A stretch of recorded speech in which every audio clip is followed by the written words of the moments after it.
நாங்க சின்ன விஷயம் சங்கர் படம் தான் தெரியும் எல்லாருமே. நம்ம ஸ்டேஜ்ல ஜென்டில்மேன், முதல்வன் இதெல்லாம் இன்னைக்கும் நம்ம டிவில பார்த்தா பார்த்துட்டே இருக்கலாம். சோ அதை நம்பிதான் நானும் வந்தேன். பாத்தீங்கன்னா இந்த படம் இந்தியன் டூ ஏமாத்துற மாதிரி இந்த படம் ஏமாத்திட்டாரு. ஆனா அவர் சொல்லிட்டாரு ஆந்திரா படம், பட் நம்ம ஆடியன்ஸ்க்கு செட் ஆகுமாங்கிறது டவுட் தான். எனக்கு செட் ஆகல. படத்துல ஸ்டோரி நீ ஈஸியா ப்ரெடிக்ட் பண்ணிடலாம், இதான் அடுத்து என்னன்னு சொல்லிட்டு. அது மாதிரிதான் போகுது.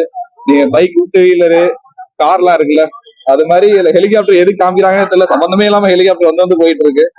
அது பிரம்மாண்டத்துக்காண்டி காமிக்கிறாங்களா என்னன்னு தெரியல. ஆனா நம்ம ஆடியன்ஸ்க்கு ஒர்க் அவுட் ஆகுமாங்கிறது ஒர்க் அவுட் ஆகுது வாய்ப்பே இல்லை. தமிழ் சினிமாவோட வரவுகள் எல்லாமே இந்த மாதிரி ஆயிட்டு அப்படிலாம் இல்லைங்க. நல்ல படமும் வந்துச்சுங்க. அமரன் எல்லாம் வந்துச்சு, ரொம்ப நல்ல படம் தான். நல்ல படங்களும் இருக்கு. இப்ப சங்கர் சார் எடுத்துட்டீங்கன்னா அவர் நேரம் மேல போயிட்டு இருக்கணும், அவர் ஏன் கீழே இறங்கிட்டு இருக்கான்னு தெரியல. அவரோட அசிஸ்டன்ஸ் எல்லாம் இன்னைக்கு இன்டர்நேஷனல் லெவல்ல போயிட்டாங்க, ஹிந்தி பாலிவுட்லாம் கலக்கிட்டு இருக்காங்க. இன்னும் ஏன் இப்படி பண்றாங்கன்னு தெரியல.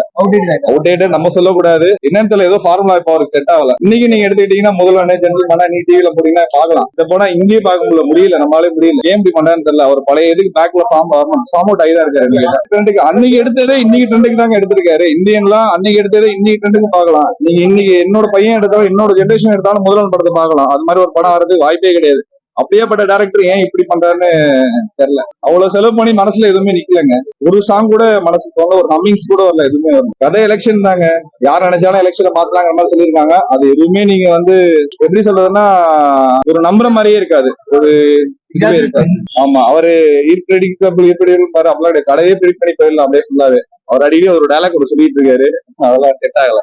தமிழ் ஆடியன்ஸ்க்கு கனெக்ட் ஆகாது. எனக்காக நம்ம சொல்லக்கூடாது, நமக்கு செட் ஆகும். ராம் சரண் கேரக்டர் இல்ல, அவங்க தெலுங்கு ஆடியன்ஸ் பிடிக்கும், நமக்கு செட் ஆகல. நல்ல வேளை தமிழ் ஹீரோஸ் கொஞ்சம் தப்பிச்சிட்டாங்கன்னு சொல்லலாம். அவரோட கேரக்டர் அவர் பண்ணிட்டாரு, அவருக்கு என்ன கொடுத்துருவாங்களோ பண்ணிட்டாரு. அதே போல ஜெயராமும் அவரோட காமெடி சீன்ஸ் ரொம்ப நல்லா ஒர்க் அவுட் ஆயிருக்கு. நிறைய சீன்ஸ்ல அதெல்லாம் கொஞ்சம் ஓரளவு ஒரு சிரிப்பு சத்தம்னா அவர் வரப்ப கொஞ்சம் கொஞ்சம் வருது, அவ்வளவுதான். சரி, இந்த படம் கிளாப்ஸே இல்ல சார். படத்துல ஒரு கோஸ்ட் பம்ப் சீன்ஸ் கூட இல்லைங்க.